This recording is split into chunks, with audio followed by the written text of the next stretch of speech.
ஓம் சாயிரா சாயிரா ஓம் சாயிரா சாயிரா ஓம் சாயிரா சாயிரா அன்பே சாயிரா பேரன்பே சாயிரா அகிலம் தளிக்க ஆத்மா விழிக்க அனுதினம் சாயிரா எங்கள் அன்பே சாயிரா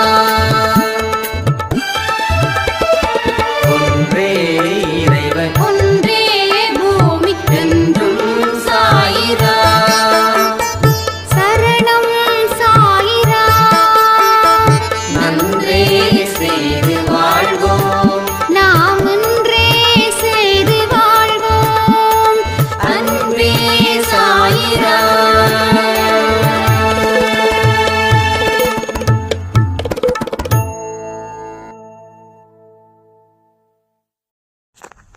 சாயிரா.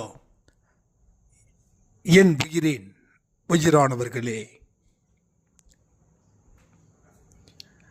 அற்புதத்துக்கு சொந்தக்காரர்களா நாம அன்பேசாய் குடும்பத்தில் இருக்கிறோம்.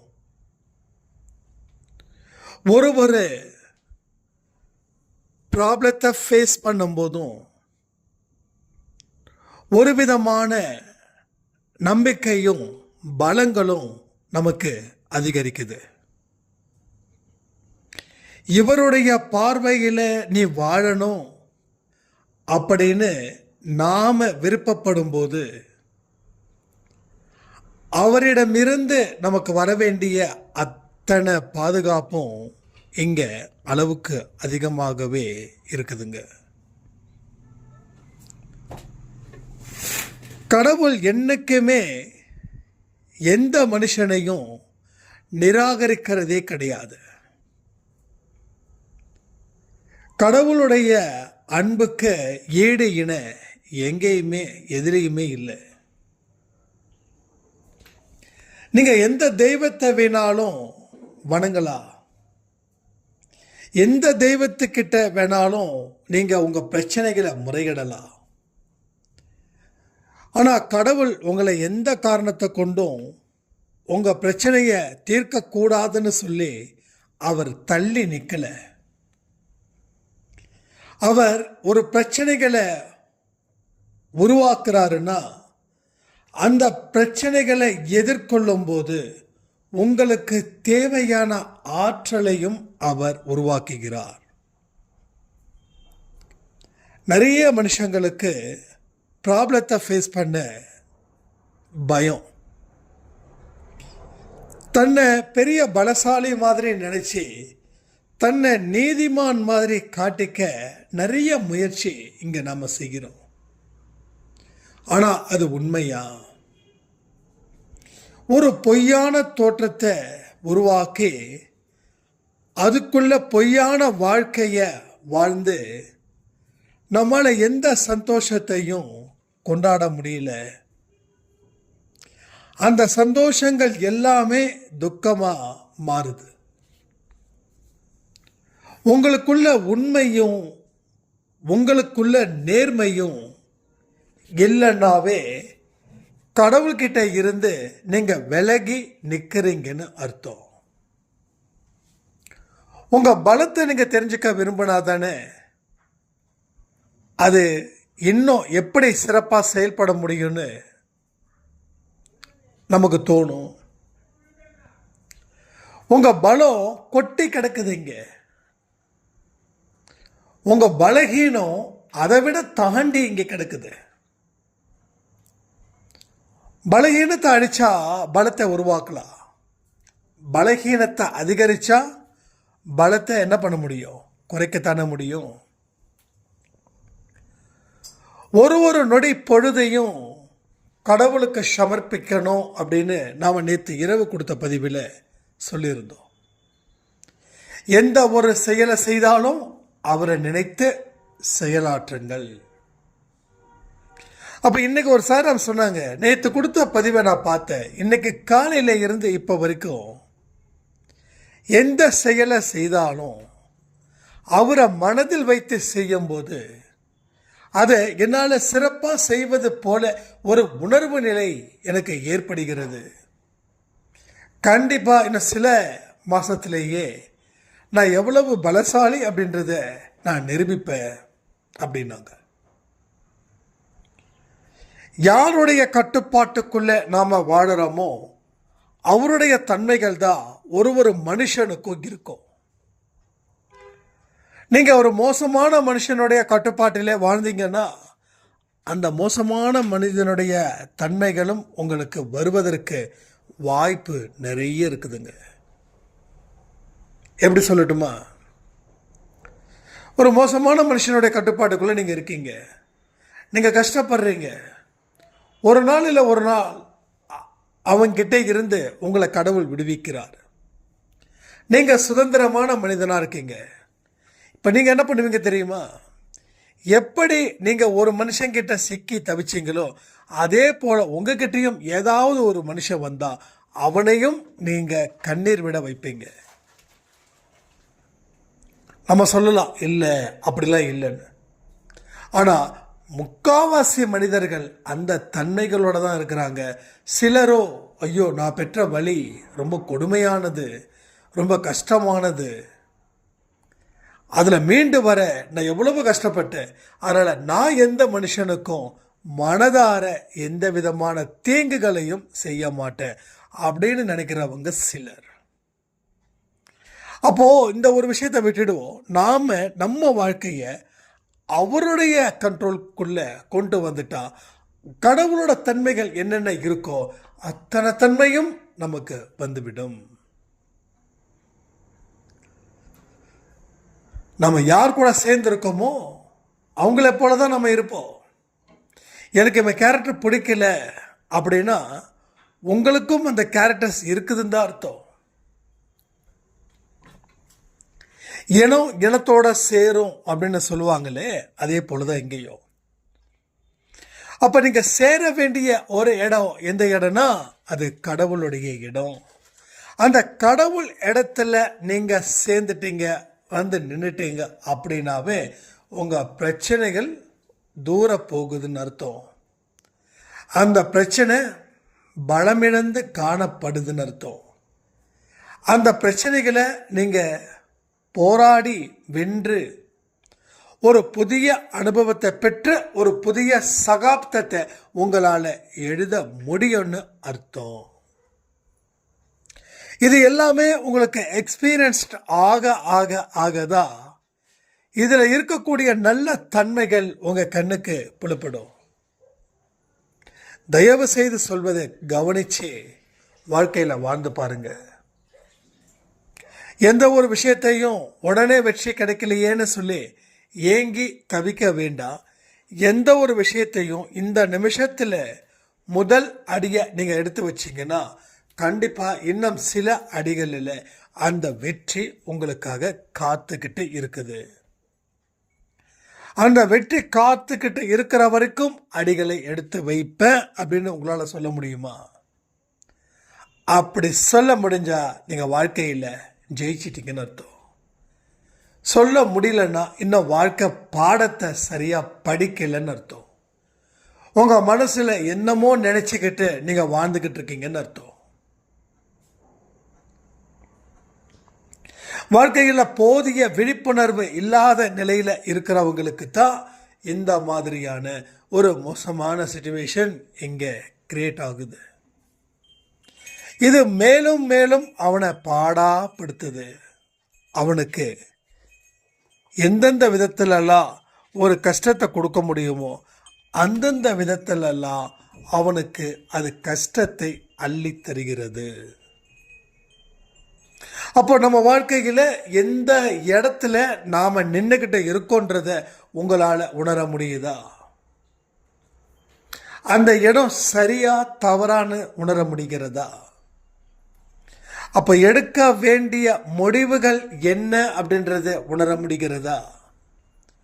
அப்போ எந்த ஒரு விஷயத்தையும் நாம் சரியாக கவனித்து யோகிச்சு அதற்கு தகுந்த மாதிரி எடுத்து வைக்கிறோமான்றதை உணர முடிகிறதா? இது எல்லாம் உணர முடிகிறது. ஆம் ஆம் ஆம் என்று சொன்னால் உங்கள் வாழ்க்கையில் உங்களுக்கு நல்லது நடப்பதற்கு தயார் நிலையில் கடவுள் வச்சிருக்காருன்னு அர்த்தம். ஏன்னா உங்களுடைய முயற்சிகள் எல்லாமே இந்த இடத்துல நல்ல ஒரு முடிவை நோக்கி போகுதுன்னு அர்த்தம். நம்ம எடுத்து வைக்கிற ஒவ்வொரு அடியிலையும் அது பூகம்பத்தில் போகுமா இல்லை சொர்க்கத்தில் போகுமான்னு நாம் நிச்சயமாக தெரிஞ்சிக்க முடியும். உங்கள் கஷ்ட காலங்கள் எப்போ தீரும் அப்படின்னு நிறைய பேர் ஒரு கன்ஃபியூஷன். இலையுதிர் காலம், வசந்த காலம், இது உங்களுக்கு தெரியும்னு நினைக்கிறேன். அதே போல தான் கஷ்ட காலத்தில் இருக்கிற உங்களுக்கு சந்தோஷமான காலங்களும் பிறக்கும். அந்த காலம் பிறப்பதற்கு நீங்கள் தயார் நிலையில் இருக்கணும். அதற்கு நீங்கள் செய்ய வேண்டிய வழிமுறைகள் தான் இத்தனை விஷயங்களும். கடவுள் உங்கள் மனதுடன் இருக்கிறார், மனதோடு பேசிக்கொண்டு இருக்கிறார். இது எத்தனை பேர் நம்புறீங்கன்னு எனக்கு தெரியல. ஸோ அந்த மாதிரி ஒரு பவர்ஃபுல் காட், கடவுளுடைய ப்ரெசன்ஸ் எல்லாமே ரொம்ப தெளிவாக இருக்கும், ரொம்ப தீவிரமாக இருக்கும். பல விதத்திலேயும் உங்கள் வாழ்க்கையில் உயர்வு நிலைக்கு அது கொண்டு போயிட்டே இருக்கும். நான் திரும்ப சொல்கிறேனே, ஒன்ஸ் ஒரு எக்ஸ்பீரியன்ஸை நீங்கள் கேதர் பண்ணிட்டீங்கன்னாவே அந்த எக்ஸ்பீரியன்ஸை வச்சு அடுத்த ஒரு அடியையும் எடுத்து வச்சு வெற்றி அப்படின்ற மாலையை சாயப்பாவுக்கு நீங்கள் போடலாம். ஏன்னா நாம் ஏற்கனவே கோயிலுக்கு போயிட்டு அந்த 1 ரூபாய் காயினை வச்சு நாம் இப்போ வரைக்கும் அதை பூஜை பண்ணிக்கிட்டு இருக்கோம், பூஜை அறையில் வச்சுருக்கோம். அதுவும் உங்களுக்கு பெரிய ஒரு வழிகாட்டுதலாக, அதாவது நல்ல வாழ்க்கைக்கு அமையும். அதனால் எந்த ஒரு காரணத்தை கொண்டும் ஃபீலிங்ஸ் அப்படின்றது வேண்டாம். லைஃப்பில் நான் வாழ முடியலேன்னு நினைக்கிற அத்தனை பேருக்கும் நிச்சயமாக சொல்கிறேன், உங்களுக்கு நல்ல எதிர்காலம் இருக்குது. உங்கள் பிரச்சனைகளை தீர்த்து நீங்கள் சந்தோஷமாக உங்கள் குடும்பத்தில் ஒரு அமைதியையும் சந்தோஷத்தையும் நிம்மதியையும் அந்த மாதிரி ஒரு புரட்சியையும் உங்களால் ஏற்படுத்த முடியும். இதை எழுதி வச்சுக்கோங்க. ஆனால் இது எப்போ நடக்கும், எப்படி நடக்கும் அப்படின்றது உங்களை பொறுத்தது. உங்களோட முயற்சி, உங்கள் நம்பிக்கை, உங்கள் பலம், இதை எல்லாம் அடிப்படையாக வைத்து கொண்டு தான் இங்கே அந்த விஷயங்கள் உடனுக்குடன் நடக்குதா இல்லை கால தாமதம் ஆகுதான்றதை நாம் கணிக்க முடியும். அதுவரை பொறுத்திருந்தாதான் உங்கள் வாழ்க்கையில் பொக்கிஷத்தை நீங்கள் பார்க்க முடியும். அப்போது நல்ல நல்ல விஷயங்கள் எவைகளோ அவை அத்தனையும் யாருக்கு சொந்தம்? உங்களுக்கு சொந்தம். கெட்ட விஷயங்கள் அத்தனையும் யாருக்கு சொந்தம்? சாத்தானுக்கு சொந்தம். நிறைய பேரோட மனசில் யார் வாழ்ந்துட்டு இருக்காங்க தெரியுமா? சாத்தான். அவன் தான் ட்விஸ்ட் பண்ணிக்கிட்டே இருக்கா. அவன் தான் உங்களை ட்ரிகர் பண்ணிக்கிட்டே இருக்கா. ட்ரிகர் பாயிண்டே அவன் தான். முடியாதுன்னு சொல்கிறவனும் அவன் தான். அவனை அடித்தாதான் அதை பெற முடியும்னு சொல்கிறவனும் அவன் தான். அப்போது எல்லா இடத்துலையும் அவனுடைய மனம் உங்களிடம் தொடர்ந்து பேசிக்கொண்டு உங்களை ஒரு சித்திரவதைக்குள்ள தள்ளிக்கிட்டே இருக்குது. உண்மையிலேயே நம்ம சாத்தான் தன்மை கொண்ட மனிதர்களா? இல்லை, நாம் கடவுள் தன்மை கொண்ட மனிதர்கள் தான்றதை நாம் மறந்து போய் நம்ம சாத்தானுடைய மறு உருவமாக இங்கே வாழ்ந்துக்கிட்டு இருக்கிறோம். ஸோ இதைத்தான் நாம் உடைக்கணும். இதைத்தான் நாம் சிந்திச்சு பார்க்கணும். இங்கே இருந்து தான் ஒரு ஸ்டார்டிங் பாயிண்ட்டை நீங்கள் ஏற்படுத்தணும். இங்கே தான் உங்கள் வாழ்க்கையில் வெல்ல முடியும் அப்படின்றத தீர்மானமானவங்க. உங்களுக்குள்ள கடவுளா இல்லை சாத்தானா? எவனுடைய குரல் அதிகமாகுது? உங்கள் செயல்கள் எப்படிப்பட்டது? உங்கள் எண்ணங்கள் எப்படிப்பட்டது? இதையெல்லாம் கொஞ்சம் கொஞ்சமாக கணிக்க தான் நாம் இந்த அளவுக்கு சாத்தானுக்கு ஒரு இடத்த நாம் கொடுத்துருக்குறோமே அப்படின்ற ஒரு ஃபீல் உங்களுக்குள்ளே வரும். அதை சரி செய்வதற்கு நிறைய காலங்கள் இருக்கு. இதை இப்படியே விட்டுட்டா எங்கேயோ கொண்டு போய் சேர்த்துடும். அது ரொம்ப தப்பாக போயிடும். அதனால் யார் யாருக்கெல்லாம் அந்த தன்மைகள் இருக்குதோ அத்தனை பேர் கமெண்ட் பண்ணுங்க. இதை சரி செய்வதற்கு உண்டான வழிகள் என்ன அப்படின்றதையும் நாம் பார்க்கலாம். அப்போ என்ன செய்யலாம்? ஒன்றே ஒன்று தான். நல்லதை நினைங்க, நல்லதை பேசுங்க, நல்லதை பாருங்க. கடவுள்கிட்ட நேரத்தை அதிகமாக ஸ்பெண்ட் பண்ணுங்க. எப்பெல்லாம் உங்கள் மைண்டில் இந்த சாத்தான் பேயாட்டம் ஆடுறானோ, அவன் ஆடுறானேன்னு சொல்லி பயப்படாமல், நீ என்ன ஆடுறது, என்னுடைய சாயப்பாவனை ஆட வைக்கிறான் பாருன்னு அந்த நேரத்தில் சாயப்பாவை கூப்பிடுங்க. அவன் ஓடியே போயிடுவான். ஏன்னா கடவுள் முன்னாடி எவனும் பெரியவன் இல்லை. அந்த கணக்கின்படி தான் நான் இதை சொல்கிறேன். அதனால் எதிர்மறை எண்ணங்கள், தீய பழக்க வழக்கங்கள் மூலமாக தான் எதிர்மறை எண்ணங்கள் வருது. ஸோ நல்லா பார்த்துக்கோங்க. தீய பழக்க வழக்கம் எந்த மனுஷனுக்கு இருக்குதோ அவனுக்கு நிச்சயமாக 100% எதிர்மறை எண்ணங்கள் தாக்கப்படும். இது நல்லா கவனித்து பாருங்கள். ஏதாவது ஒரு தீய பழக்க வழக்கத்தில் இருக்கும்போது தான் ஒரு பதட்டமோ, ஒரு பயமோ, ஒரு நடுக்கமோ, ஒரு பாதுகாப்பு இல்லாத தன்மையும் அங்கே இருக்கும். இதை நீங்கள் திங்க் பண்ணி பாருங்கள். இது சரியா இல்லை நீங்களே முடிவு பண்ணுங்கள். இந்த இடத்துல தான் தீய எண்ணங்கள் இருக்கிறதால தான் பயம் வருது. அந்த பயமே எதிர்மறை எண்ணங்களாக மாறுகிறது. அப்போது பயம் இல்லாத ஒரு வாழ்க்கை வாழணும் அப்படின்னா ஒழுக்கத்துடன் வாழணும். ஒழுக்கம்தான் மிக பெருசுங்க. ஒழுக்கம் அப்படின்றது எல்லாமே அடங்கும். இது அதெல்லாம் இல்லை, எல்லாமே கரெக்டாக டைமுக்கு வேலை பார்க்குறது ஒழுக்கம்தான், டைமுக்கு தூங்குறது ஒழுக்கம்தான். ஏன்னா இதுவும் ஒழுக்கத்தோட லிஸ்ட்டில் தான் சேருது. அப்போ உங்கள் வாழ்க்கையை நீங்கள் அனுபவித்து வாழணும். ஒரு 10 மணிக்கு நான் தூங்க போகிறேன், இதை தான் நான் ரெகுலராக வச்சுருக்கேன். காலையில் 5 மணிக்கு நான் எழுந்திருப்பேன்னா இது ஒழுக்கம். This is a discipline. இந்த டிசிப்ளினை மீறக்கூடாது. இதுவும் டிசிப்ளின். என்னங்க இதெல்லாம் ஒரு டிசிப்ளினா? எஸ், இதுவும் டிசிப்ளின். எல்லாமே அடங்கும். அப்போது வாழ்க்கையை அனுபவித்து வாழணும். ஒரு ப்ராப்பராக மெயின்டைன் பண்ணி வாடும்போது வாழக்கூடிய வாழ்க்கை இருக்கே, அது அவ்வளவு அழகாக இருக்குது, அவ்வளவு நேர்த்தியாக இருக்குது, சொல்கிறதுக்கு வார்த்தைகளே இல்லாதது போல் அவ்வளவு இதாக இருக்குது. ஸோ இந்த கான்செப்டை நீங்கள் பேஸ் பண்ணி பாருங்களேன்.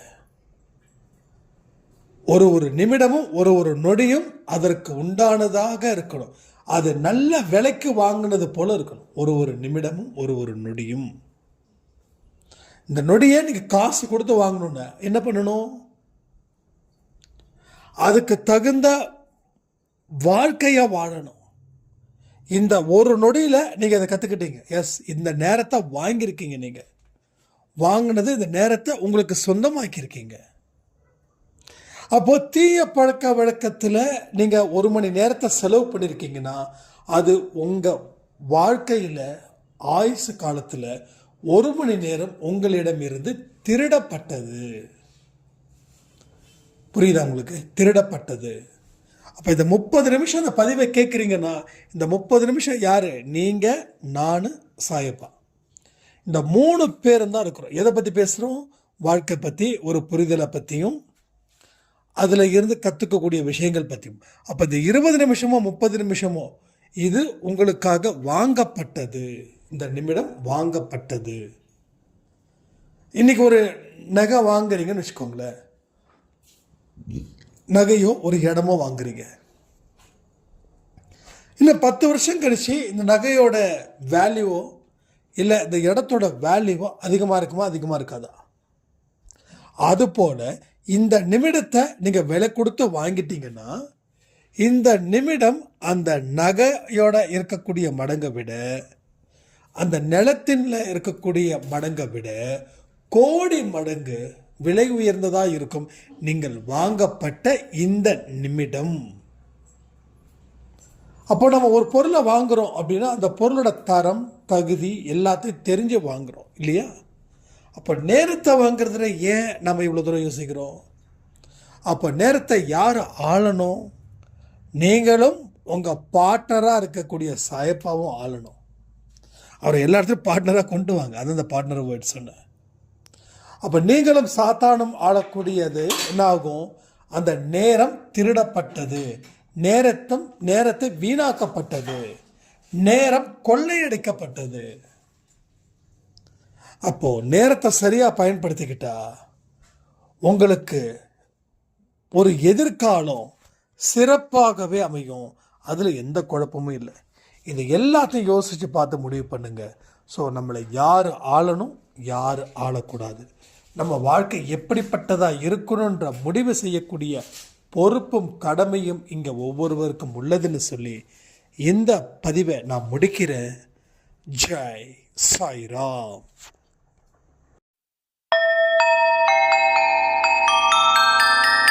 ஓம் சாயிரா. சாயிரா. ஓம்